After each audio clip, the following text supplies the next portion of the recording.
வரப்போகிற பாடலோட முதல் வரி என்னன்னு கண்டுபிடிச்சி எனக்கு கமெண்ட் பண்ணுங்கள். இந்த வீடியோ பிடிச்சதுனா லைக் பண்ணுங்கள், ஷேர் பண்ணுங்கள், சப்ஸ்கிரைப் பண்ணுங்கள். தேங்க்யூ.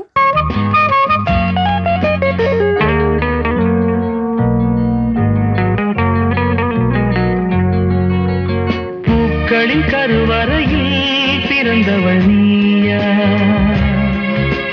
பூவுக்கொரு பூஜை செய்ய பிறந்தவன் நான் இல்லையா? இதயத்தின் தாமரையில் இருப்பவன் நீயா? தாமரைக்குள் வீடு கட்டி தந்தவள் நான் இல்லையா? ஓடோடி வந்ததால் உள்மூச்சு வாங்குது.